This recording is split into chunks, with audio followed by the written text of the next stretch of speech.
Architectural Builders Supply is pleased to present you with this recording of the technical question that is listed in the title of this video. This call may be monitored and recorded for quality assurance. You have the ABH pivot? Yeah, hi. I was watching your videos last night and had a couple quick questions on the ABH 128. Did you want to talk to him? It's actually the guy from the video. Wow. Yeah. Is this a pivot that you already have? No, it's one we want to buy two, and we had a few questions, and I just wanted to see whether you could answer them. Okay. Okay. Okay. Well, the first question was it asked us to select the hand, and my understanding is that. Yeah, ignore that. Yeah, Select okay. anything. Ignore it. Okay. And then can we mortise the base plate into the floor? It looked like from your video that we could.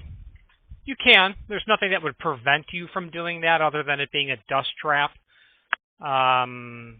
Obviously permanently modifying the floor. There would be nothing that would prevent you, but what would be the reason to do so? Yeah, hi. This is Hans on the other half of this operation. So we have swinging doors, and we'd like the clearance between the bottom of the door and the finished floor to be about 3/4 of an inch. And it seemed like in order to get that, we would have to mortise the bottom plate into the floor so that it was flush. You want to have a 3/4 inch clearance. Yeah, the doors have been hung already, although in a way that doesn't really work very well. But they're already that's the way they are now. I just thought it'd be best to do that again. There's no reason to do that. You will get you can achieve a 3/4 inch clearance just following a typical installation that does not suggest that you mortise the bottom plate into the floor. Oh, okay. You can, but it's okay. I just don't see the win. I don't see the advantage. I guess the advantage just would be not to have this big 1/4 inch steel plate sitting on top of the floor. But I think maybe I just didn't understand the instructions. So it looks like between the finished floor, it's a little hard to tell. Between the finished floor, sorry, I'm adding up things. It looks like 3/4 of an inch by default. If the bottom plate is sitting on top of the floor. Well, you just gotta with templates like this. Once you stare at it, and you say to yourself, well, how can you have 5/16 through 3/4? How is that achieved? Okay, yes, I am wondering about that. Yeah. Yeah. So the only way that can be achieved is how deep you mortise the arm, which is noted in what they say is which they don't say actually. I see. But the idea is just that the arm could be mortised farther, or farther deeper into the door. Yeah, shallower or deeper. Yeah, and that's how you accomplish that. I mean, if you needed to get yourself below 5/16, that's when you'd probably want to sink that bottom plate down into the floor. No. In fact, if you were to mortise the bottom plate into the floor, you could not achieve 3/4 without shimming. I see what you mean now. You're right. Actually, okay. So the idea is that the bottom plate actually sits on top of the floor, and since it's mostly tucked underneath the door when the door is closed, I see. Yeah. Okay, well that actually makes it easier to install too, because then you have to precisely mortise a hole in the floor. That's good. And then on the top, by default, the clearance between the top of the door and the door frame is a 1/16, and so the existing door is a little bigger. No, make it 1/8 of an inch. I mean, you can make it a 1/16 as the template says, but 1/8 of an inch is typical. I don't know why they draw 1/16 there. That's not realistic. It's just because things sag ever so little bit that it gets kind of tight. These never sag. The hardware itself doesn't sag. I trust the opening might sag. Heavy. The hardware won't. Yeah. Okay. Now that makes sense. And if we wanted to create a little more clearance than an eighth of an inch, I mean, like 3/16, I assume that's all okay too. It's just pin would not be penetrating the door quite as far. Yeah, I agree. Okay.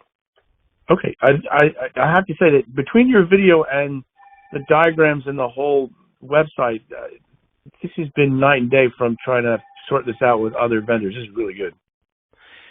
So, thank you. Let's talk about what you're going to do to the edges. The edges to the stiles. How are you going to treat those? Are you going to radius? You going to? Oh, I see. All right.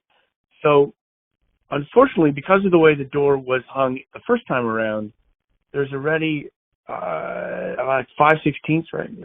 Clearance between the door edge and the door frame. On the pivot side? I'm sorry? On the pivot style, on the pivot edge? I'm sorry, on the pivot side, yes. On the pivot style. And so we can certainly radius the door if that's necessary, but I think in this case it should clear. Yeah, I think it'll clear. It won't be. I mean, I can toss that into AutoCAD to tell you, to give you complete assurance, but I've done that many times. You won't need to break that edge at all. But is the door existing? Yeah, that's. I think if we were building it from scratch again, the clearances would be different. But yeah, it exists already.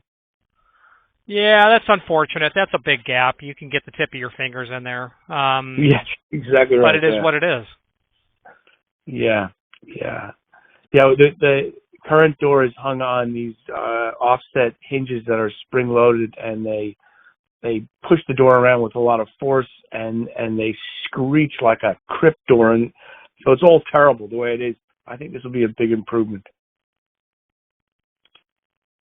Although, actually, while I have you on the phone, there's no option for there's no pivot hinge that also has some kind of gentle self-closing feature, right?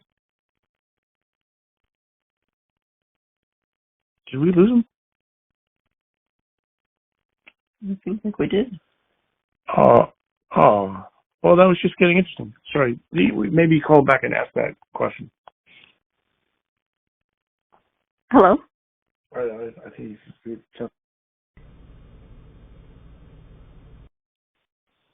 Oh, okay. Well, hopefully it doesn't go out again. I think everything's pretty set. I just wanted to ask you one follow-up question. This is in the fantasy realm. So pivot hinge is just going to cause the door to free swing, and that's what we expect, and it seems okay. There's no version of this product. There's no pivot hinge that would gently close the door, is there? Well, no. There's no pivots that close the door. What you would want would be a closer. And there are definitely ways to do that. Oh, that's like, I guess I've seen it in commercial buildings where there's an arm on the back of the door that pushes it closed or pulls it open. Well, there's definitely an arm involved. Yes, that is accurate. Sorry, I'm not a door expert. I've passed through a few doors. Right on. Yeah. Okay. I think I guess I know that there are other closers and openers that are embedded in the door and the floor and so on, right? I guess here's maybe just make this a simple question: is there a simple way to make the door gently close, or I guess gently close when it kind of starts heading in that direction, or is that sort of gonna up the complexity a bunch? There's multiple ways to self-close that. The first question is all of the. You can put on a horizontal double-acting spring pivot if you want. That you can do. That hardware is probably about the same as that pivot, but it's just a spring. And you've seen these. They're just the hardware that is used between a dining room and a kitchen in a residential application. Yeah, that's exactly what this is. Well, it's essentially what it is. Yeah. Is that the kind of thing that I guess you see there's sometimes a metal plate on the bottom of the door and the spring behind that? Yep. That's exactly what it is. Okay. I guess would that be installed as sort of part and parcel of this whole operation, or would that be a separate thing? It would replace it. So you wouldn't install. You would install. Okay. The pivot takes the place of the horizontal spring pivot takes the place of the ABH item. Okay. And the problem we have with the existing spring-loaded hinges is they're not at all gentle, open or close.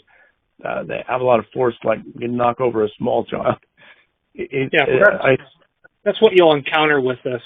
Now, if you want to get away from that, then what you do is you get hydraulic control. That's how you get away from that. Then all of a sudden the investment in hardware cost goes up substantially. Okay. Yeah, I think we can live with the free swinging version of the door. The way these doors are used, that would be fine. And it looks like this particular pivot hinge will work perfectly. So. Yeah, it's a great pivot. It'll last for centuries. It'll outlast this house then. All right. Listen, we appreciate the help, and we'll put in our order shortly. Right now, yeah. I'll watch for it. And after you get the hardware, if you have any questions, don't hesitate to call me. All right. Well, thank you. Thanks so much. Really appreciate it. You bet. Bye-bye. Okay. Bye. Architectural Builders Supply hopes you have enjoyed this program. Again, thank you for watching, and if you've enjoyed this video, please click thumbs up, please subscribe, and maybe even send the video to someone that you know. Thank you.